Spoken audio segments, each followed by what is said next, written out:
창세기 41장 17절부터 36절입니다.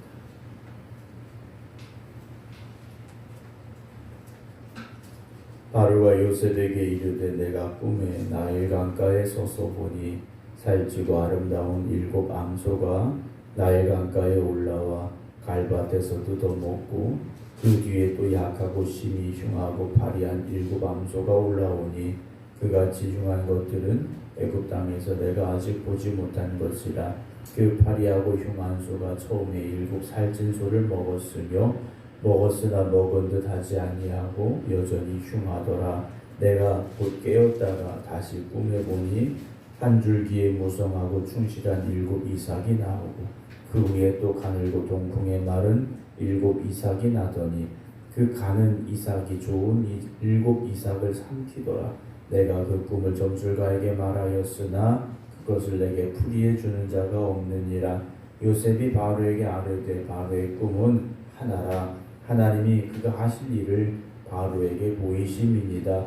7 좋은 암소는 7 해요 7 좋은 이삭도 7 해니 그 꿈은 하나라. 그 후에 올라온 파리하고 흉한 7 소는 7년이요 동풍에 말라 속이 빈 7 이삭도 7 해 흉년이니 내가 바로에게 이르기를 하나님이 그가 하실 일을 바로에게 보이신다 함이 이것이라. 온 애굽 땅에 7 해 큰 풍년이 있겠고 후에 7 해 흉년이 들므로 애굽 땅에 있던 풍년을 다 잊어버리게 되고 이 땅이 그 기근으로 망하리니 후에 든 그 흉년이 너무 심함으로 이전 풍년을 이 땅에서 기억하지 못하게 되리이다. 바로께서 꿈을 2번 겹쳐 꾸신 것은 하나님이 이를 정하셨습니다. 하나님이 속히 행하시리니 이제 바로께서는 명철하고 지혜 있는 사람을 택하여 애굽 땅을 다스리게 하시고 바로께서는 또 이같이 행하사 나라 안에 감독관들을 두어 그 7 해 풍년에 애굽 땅에 5분의 1을 거두되 그들로 장차올 풍년의 모든 곡물을 거두고 그 곡물을 바로의 손에 돌려 양식을 위하여 각 성읍에 쌓아두게 하소서. 이와 같이 그 곡물을 이 땅에 저장하여 애굽 땅에 이말 7 해 흉년에 대비하시면 땅이 이 흉년으로 말미암아 망하지 아니하리다. 아멘. 할렐루야. 내일 새벽과 모레 새벽은 정창희 장로님, 김병덕 장로님께서 예배인도 해주시겠습니다. 제가 일정이 있어서 출타하게 되었습니다. 이제 바로가 꿈을 꾸었죠. 그 꿈을 해석해 줄 사람들이 아무도 없는 겁니다. 어제도 말씀을 드렸습니다만 사람들이 어떤 생각을 가지고 쥐어 짜내면 어떻게든 뭔가 대답을 할 수 있겠지만 하나님께서 막아버리셨죠. 그들이 그 꿈을 이해할 수도 풀어낼 수도 없게 막으신 거죠. 오직 요셉에게만 그 꿈에 대해서 말할 힘을 하나님께서 주셨다라고 우리가 볼 수밖에는 없습니다. 그래서 이제 요셉이 감옥에서 어제 드린 말씀에 의하면 구덩이에서 이제 건짐을 받고 바로 앞에 서게 됐습니다. 17절은 이제 바로가 요셉에게 자기가 꾼 꿈에 대해서 이야기를 하는데요. 우리가 가끔 이제 땅값이 어느 지역이 많이 오르거나 이러면 그런 이야기를 합니다. 저 땅값이 저렇게 오를 줄 알았으면 내가 젊었을 때 30년 전에 40년 전에 몇백 원 하던 땅인데 땅이나 좀 사놓을 걸, 이런 아쉬운 이야기들을 하게 되시는 경우가 종종 있습니다. 우리가 미래에 대해서 알 수 있다면 참 좋겠죠. 앞일에 대해서 알 수 있다면 얼마나 좋겠습니까? 그런데 미래를 알 수 있는 사람은 없습니다. 미래를 준비하는 사람이 있을 뿐이라는 것이죠. 이제 바로가 꾼 꿈 2가지에 대해서 요셉에게 이야기를 합니다. 내가 꿈에 나일 강가에 서서, 그렇죠. 이 나일 강이라는 강은 풍요로움을 주는, 애굽의 풍요로움을 주는 강입니다. 상류에서부터 이제 애굽 땅까지 흘러내리면서 그 땅을 비옥하게 만드는 생명의 젖줄 같은 땅이 바로 이 나일강인데요. 이 나일강가에 서서 보았는데 살찌고 아름다운 일곱 암소가 나일강가에 올라와서 갈밭에서 뜯어먹습니다. 그런데 그 다음에는 약하고 심히 흉하고 파리한 일곱 암소가 올라왔습니다. 그래서 그 흉한 것들이 애굽 땅에서 내가 아직 보지 못한 것이다. 애굽 땅은 이렇게 흉하고 파리한 것이 있을 수 있는 지역이 아니죠. 그죠? 풍요로운 곳이다. 그런데 이런 소들을 본 겁니다. 근데 더 이상한 건 20절에 그 파리하고 흉한 소가 처음에 일곱 살찐 소를 먹어버렸습니다. 21절 먹었으나 먹은 듯하지 않냐고 여전히 흉하더라 그래요. 마르고 흉한 이 일곱 소가 앞에 있었던 살찐 일곱 암소를 먹었는데도 여전히 그 흉함이 변함이 없더라는 거죠. 그래서 깜짝 놀라서 깼죠. 근데 22절 다시 또 꿈을 꾸게 됩니다. 한 줄기에 무성하고 충실한 일곱 이삭이 나오고 그 위에 또 가늘고 통풍에 마른 일곱 이삭이 나더니 그 가는 이삭이 좋은 일곱 이삭을 삼켰다. 이게 내 꿈이다. 그래서 그 꿈을 해석해주는 사람들에게 말했는데 그 꿈을 풀어주는 사람이 아무도 없구나 라고 요셉에게 이야기를 해주게 되죠. 그때 25절 요셉이 분명하게 이렇게 말합니다. 바로의 꿈은 하나라. 하나님이 그가 하실 일을 바로에게 보여주신 겁니다 라고 말합니다. 하나님이 하실 일을 왕에게 먼저 보여주신 겁니다 하면서 7년의 풍년과 7년의 흉년에 대해서 바로에게 이야기를 해주죠. 그러면서 32절에 바로께서 꿈을 두 번이나 겹쳐 꾸신 것은 하나님이 이를 어떻게 하신 겁니까? 정하셨기 때문에. 그리고 하나님이 그 정하신 일을 속히 행하실 것이기 때문이다 라고 경고해 줍니다. 만약 바로가 요셉을 부르지 않았더라면 애굽 땅이 어떻게 됐을까? 우리가 말씀을 통해서 보게 되면 30절에 후에 일곱 해 흉년이 들므로 애굽 땅에 있던 풍년을 다 잊어버리게 되고 이 땅이 그 기근으로 망하리니 31절 그 후에 든 그 흉년이 너무 심함으로 이전 풍년을 이 땅에서 기억하지 못하게 될 겁니다. 예전에 풍요로움이 있었는지조차 알 수 없을 정도로 나라가 기근에 빠지고 그래서 망하게 될 겁니다 라고 요셉이 경고해 주고 있다는 거죠. 그럼 어떻게 될까요? 하나님이 그렇게 정하셨으니까 그냥 가만히 있으면 되겠는가? 준비할 7년이라는 시간을 주셨다라는 거죠. 어찌 보면 오늘 우리가 살아가는 삶이 우리에게 주신 준비할 시간이 아닐까 생각을 합니다.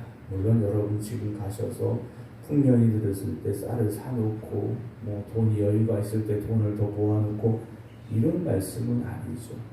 우리에게도 영적인 기근이 올 날이 있을지 모릅니다.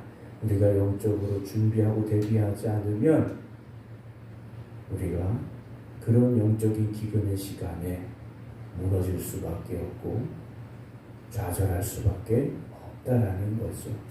오늘이라는 시간은 결국 어제라는 시간들이 모여져서 오늘이라는 시간이 되어지고 오늘의 내가 됐다라는 거죠. 오늘 갑자기 우리가 이렇게 변화되고 그렇지 않다라는 겁니다. 하루하루 조금씩 변화되고 조금씩 하나님을 의지하는 믿음을 쌓아가고 그래서 믿음의 위대한 사람이 되는 것이지 처음부터 위대한 믿음의 사람이 되는 게 아니지 않습니까? 우리가 창세기를 통해서 쭉 보았습니다. 특별히 아브라함을 기억해 보면 아브라함은 75세에 부름을 받았습니다. 얼마나 위대한 순종을 한 겁니까? 그런데 그런 순종을 했음에도 불구하고 아브라함의 삶 속에 드러난 모습들을 보면 여전히 부족한 모습들이었지 않습니까? 그렇게 수십 년이 흐르고 나서야 이삭을 번제로 바치라는 하나님의 말씀에 다른 소리 하지 아니하고 순종하는 아브라함을 우리가 만났지 않습니까? 오늘도 우리가 우리의 믿음의 탑을 잘 쌓아가야 됩니다. 믿음의 성벽을 잘 쌓아가야 됩니다. 그렇지 않으면 1년 뒤에 10년 뒤에 내 믿음이 아브라함과 같은 믿음이 될 것이다 착각일 수 있다는 거죠. 오늘의 믿음의 삶을 최선을 다해서 살아가시기 바랍니다. 오늘이라는 시간을 잘 보내시기 바랍니다. 그렇지 않으면 7년의 기근이 왔을 때 애굽이 망할 겁니다 라는 이 요셉의 경고가 우리에게 주어지는 현실이 될 수도 있다라는 것이죠. 그럼 이제 어떻게 해야 될 것인가? 33절 봅니다. 아론께서는 명철하고 지혜 있는 사람을 택하여 애굽 땅을 다스리게 하시고, 그런데 요셉은 이미 답을 알려줬어요. 7년의 풍년, 7년의 흉년이 올 겁니다. 알려줬어요. 그러면 알아서 잘 할 수 있겠죠. 그런데 요셉은 분명하게 말합니다. 명철하고 지혜 있는 사람을 택하여 애굽 땅을 다스리게 하고, 바로께서는 또 이같이 행하사 나라 안에 감독관들을 두어 그 7해 풍년에 애굽 땅의 5분의 1을 거두되 그들로 장차후 풍년의 모든 곡물을 거두고 그 곡물을 바로의 손에 돌려 양식을 위하여 각 성읍에 쌓아두게 하소서. 요셉은 꿈만 풀어서 해석해 줄 뿐만 아니라 그러면 어떻게 준비하고 어떻게 대비해야 하는지까지 알려주고 있다는 거죠. 이 지혜가 어디서 오겠습니까? 하나님이 주신 지혜죠. 그러면 요셉에게 하나님께서 갑자기 오늘 꿈을 해석하니까 이 지혜를 주셨겠습니까? 지난 시간 동안 보디발의 집에 가정총무로서 또 감옥에서의 긴 시간을 보내면서 쌓인 하나님이 주신 지혜가 드디어 오늘 그 빛을 발하고 있다는 것이죠. 사랑하는 성도 여러분, 날마다 하나님만 바라보시고 하나님이 주시는 지혜를, 하나님이 주시는 은혜를, 하나님이 주시는 능력을 사모하며 살아가시기 바랍니다. 그러면 반드시 여러분들이 하나님 앞에 귀하게 쓰임받을 날이 오게 된다는 거죠. 하나님께서 들어 쓰시는 사람이 누구겠습니까? 오늘 요셉과 같이 준비된 사람이 아니겠습니까? 영웅이 어느 날 갑자기 등장하느냐? 물론 영웅은 난세, 즉 어려운 시기에 나타난다라고 이야기를 합니다. 그러면 어려운 시기가 왔는데 영웅이 갑자기 나오겠습니까? 그 사람이 준비되었기 때문에 영웅이 될 수 있지 않습니까? 저는 우리 생각해 모든 성도 여러분들이 물론 우리의 인생에 그런 환난과 역경의 시간이 오지 않는다면, 그래서 하나님의 은혜로 평안하게 산다면 감사하게 우리가 고백할 수 있지만, 인생이라는 것은 알 수가 없지 않습니까? 어떤 위기가 올 때, 어떤 고난이 우리에게 찾아올 때 여러분들이 하나님 앞에 귀하게 쓰임받는 그런 위대한 믿음의 사람들이 될 수 있기를 주님의 이름으로 축원합니다. 나라가 여러 가지 많은 혼돈과 혼란에 또 빠져가고 있습니다. 이 시대를 이끌어갈 하나님이 세우신 사람들이 있기를 기도하시고, 또 여러분들의 자녀들이 또 자손들이 앞으로 이 나라에서 또 온 세계에서 그렇게 요셉과 같이 하나님이 주신 지혜를 가지고 능력을 가지고 쓰임받는 사람들이 되기를 기도하시기 바랍니다. 우리 애들이, 우리 손자들이, 여러분 그렇게 생각하지 마세요. 여러분 그들이 어느 순간인가 하나님께서 그렇게 쓰실 위대한 사람들이 될 수 있다는 것을요 꿈꾸시기 바랍니다. 요셉은 여기까지 어떻게 온 겁니까? 하나님이 주신 꿈을 붙잡았기 때문에 여기까지 온 거지 않습니까? 여러분 믿음의 큰 꿈을 가지시고 기도하시기 바랍니다. 그 꿈을 이루시는 분은 하나님이시지 않습니까? 오늘도 우리의 모든 것 하나님 앞에 맡기시고 믿음으로 기도하시고 하나님의 도우심을 구하며 살아가는 저와 여러분들이 되기를 주님의 이름으로 축원합니다. 기도하겠습니다. 하나님 아버지께서 요셉을 준비시키셨습니다. 애굽에 다가올 그 환난을 준비시키기 위하여서 요셉을 미리 예비하셨습니다. 그러나 그 과정이 너무나도 힘들었습니다. 하지만 요셉은 하나님이 주신 꿈만 바라보았습니다. 그리고 그 꿈을 이루어 가실 하나님만 의지했습니다. 그래서 그에게 찾아온 그 힘든 시기를 꿈을 붙잡고 믿음으로 이겨 나왔고 준비했고, 그리고 오늘 드디어 바로 앞에서 하나님이 주신 지혜로 그 꿈을 풀어 해석하며 또 어떻게 준비해야 될지 당대하게 말할 수 있는 사람이 되어줬음을 보게 됩니다.